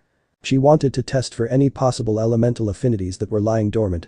There was a good chance that the servant would take on aspects of their master's magical abilities once the evil piece was placed inside them. All of her peerage had at least a small affinity with water after she reincarnated them, Tsubaki being the one with the highest so far. That wasn't too surprising, seeing as her family line was known for cleansing evil spirits and water had purifying properties. But what she thought she found in Issei was just impossible. It shouldn't be possible. And to a certain degree, Sona felt that it was just wrong. As she expected when she first peered into his being, the greatest element he held was fire. Being turned part dragon would do that. The fire he displayed during her training session with Issei was nothing compared to the fire hidden inside him. It was a flame that burned unlike any she'd seen before. It was hotter than the flames Issei used previously and it flicked wildly, almost as if trying to search for something to burn until not even ash remained. Then she found the small flow of water gently passing through him. That was a sight Sona had always found calming. It was a peculiar feeling for her this time though, she could hear the crackling of the fire, feel its warmth spread around her as she gazed at the crystal clear liquid. It gave her a sense of peace, a security she had only experienced from one other. That was when her mind's eye caught the small glimmer of something that looked like it was far in the distance, only to find that instead of being far away, it was just incredibly small. That didn't help the shock of what she found though, merely made her more curious about it. For something like this to have taken a place inside of Issei, it wasn't an inborn ability. Instead it was something that he had to have regular contact with, something that his spirit, his soul welcomed into itself. Her own nature was telling her to run away from the small glowing globe, lest she cease to exist. It doesn't seem to be harming him in any way. At least, not with its current strength. How did he obtain it though? A person, an object? Sona was brought out of her thoughts by a knock on the door to her office. She straightened herself in her chair before calling to the person at the door. Enter. As the door opened, Sona knew who it was as soon as she caught a glimpse of that crimson hair. But why Reya was here to see her was a mystery. The Grimoire heiress walked into the office with her usual grace and regal posture, approaching Sona's desk with a smile for her friend. "Hello Sona, did I catch you at a bad time?" Sona returned the smile, as long as the meeting was for a friendly nature and not something related to a problem in their territory, she was always glad to see the Crimson Ruin Princess. "No, just finishing some paperwork is all. What can I do for you Reya?" Reya sat in the seat across from her friend's desk, legs crossed and hands folded in her lap, emitting the perfect picture of the noble birth from which she came. "I have a request of sorts." Sona raised an eyebrow at that. Reya almost never asked her for anything, and with the new addition to the devil count, there was little question in her mind that this request had to do with Issei. "I'm listening. I swear you two are trying to kill me or something."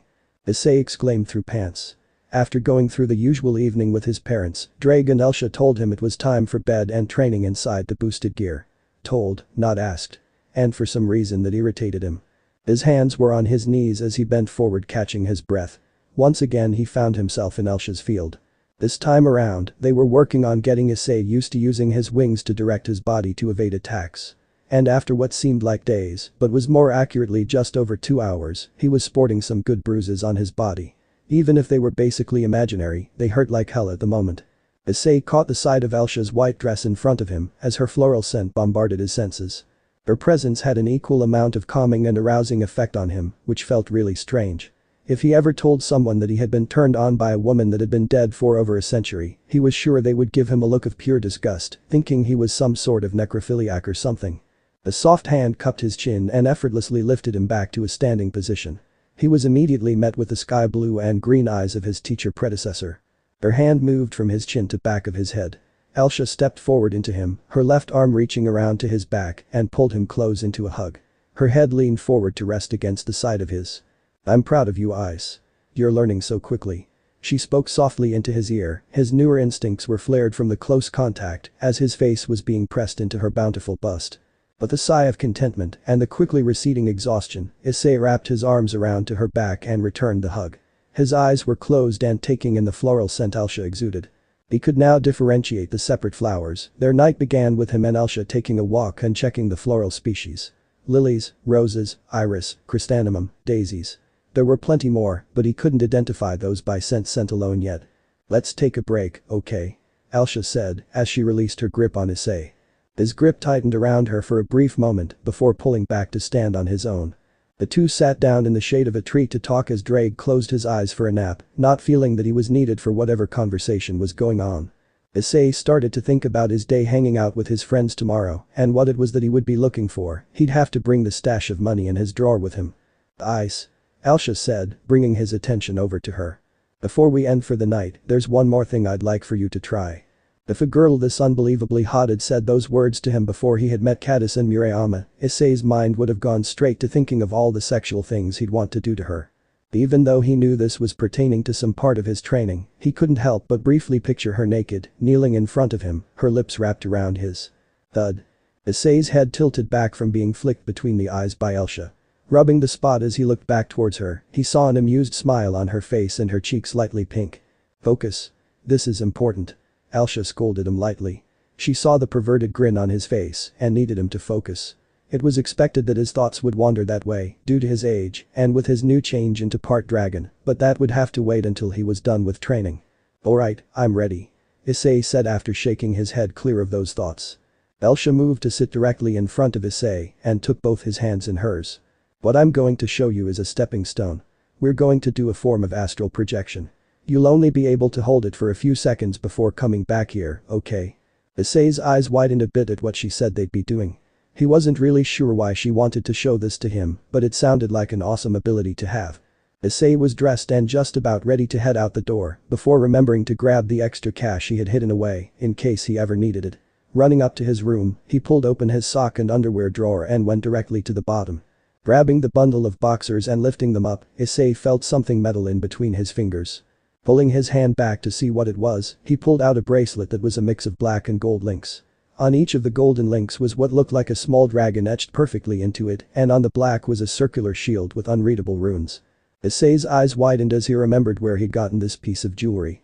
I can't believe it's been here this whole time. I thought I lost it. He whispered to himself.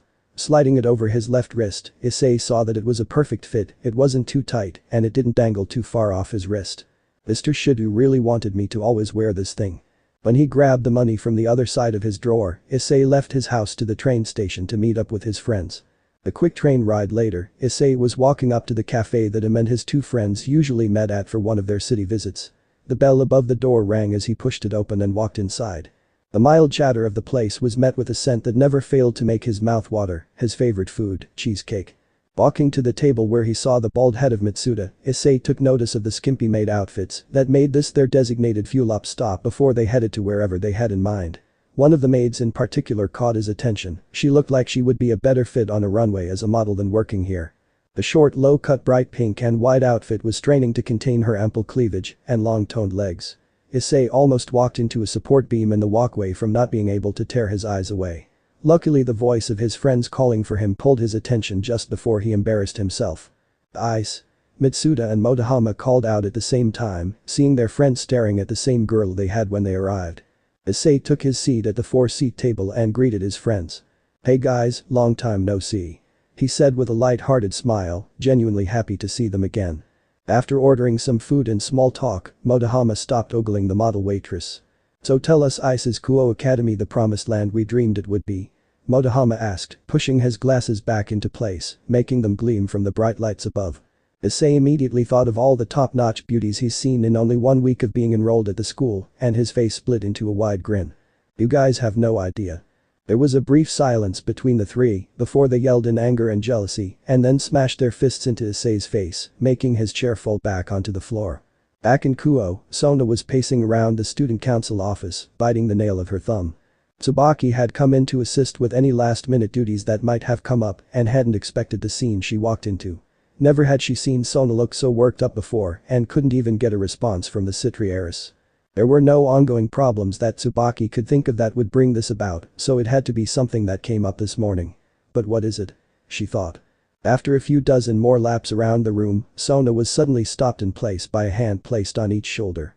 Looking up from the floor, Sona saw that it was her queen and one of her best friends and blew out a sigh to try and calm herself down. Aichu, what's got you so worked up? Tsubaki asked. Sona made herself sit down in her desk chair, the place she sat whenever she needed to think her problems through. With another sigh, Sona met Tsubaki's expectant gaze. But when she wanted the words to come, Sona felt a sudden lump in her throat and tears tried to make themselves to her eyes. I can't feel Issei. She tried her best to swallow the lump down, forcing her emotions under her control. It wasn't like her to lose control of herself, but she couldn't help it. The only reason she knew of for the link to her evil pieces to be cut was for the host to have been killed. She had just arrived at her office when her link to him was suddenly cut off. There was no spike to indicate that he was in trouble or pain, it was just gone. Like he vanished off the face of the earth. If Issei truly was dead, then it was more than likely her fault. She had been the one to reincarnate him, so if he unknowingly wandered into church or fallen territory, she honestly didn't want to think of what could have happened. The link went silent about 2 hours ago. I can't feel anything, no emotion, no sensation. Nothing. Tsubaki's eyes widened slightly at what she heard. Instead of losing herself to the same worry that her king was, she immediately tried to think of a solution. Have you contacted his family or his two friends? Sona shook her head no. I've been waiting to see if the link comes back. Tsubaki walked over to the file cabinet, looking for the Haidu folder to get his home phone number, as well as the ones for his two friends Murayama and Katase. Once she had them set on the desk, she paused as she reached for the phone. You want me to call in the others? Sona had her forehead resting against her interlaced fingers and nodded. All in all, Issei thought the day with his friends was going well. He had successfully brought his friends into a jealous rage when they found out that he was pretty much surrounded by girls that could easily be future supermodels. And the look on their faces when he said he needed to buy a birthday present for one of them brought on more questions about said girl. When he said that Katase's birthday was the same weekend that she'd be staying over at his house, they had looks of pure murderous jealousy. They demanded to see pictures of the girl that he'd be in close proximity to overnight. He could feel the heat from their eyes when he showed the picture his mom took of them at the beach. It was a picture of him with both Murayama and Katase. They were each in a bikini. Katase's was black and purple, while Murayama's was a bright yellow. Motohama took to scanning their sizes right away and deemed that while Murayama had the greater assets overall, Katase's proportions were nearly in perfect balance and therefore unable to determine which girl was better. His head nearly exploded from the indecision. When they were in the shop for Motohama to buy his Gundam figure, Issei struck up a conversation with a girl that had been buying the same one. At first she had seemed incredibly cold and serious when he approached her, but it hadn't fazed Issei in the slightest, having been shown the same treatment for years from basically the entirety of the female gender before high school. After he asked her about which ones would be a good starting place if he were looking to build his first figures, her pink eyes light up as she went into an excited rant about the intricacies of building and painting. Issei ended up buying two of the ones that the girl, Sakura something or other, had recommended for beginning builders. They walked around the store talking about their mutual anime interests while Issei waited for Motohama to finish getting his supplies. She had asked Issei about his bracelet when he reached up to grab an instructional book of painting figures that she told him would be helpful in learning which pieces to start with. Issei noticed that Sakura had a strange look in her eyes as she stared at it, almost like she recognized something on it. Once they left that shop, there was only one more place that they wanted to check out, the new gentleman goods store that had opened up. While they walked, Issei tried to talk to Elsha and Drag, both of which were either ignoring him or asleep still, which seemed odd with how late in the day it was becoming. Sona sat at her desk with her peerage and Katase and Murayama in the room with her. A map of the town on the desk with markers on points of interest. The group had gathered quickly after Tsubaki had called the Haidu home to see if they knew where Issei was. Unfortunately, they had no idea what his plans for the day were. So they were all gathered to try and narrow down the possibilities of where he had gone.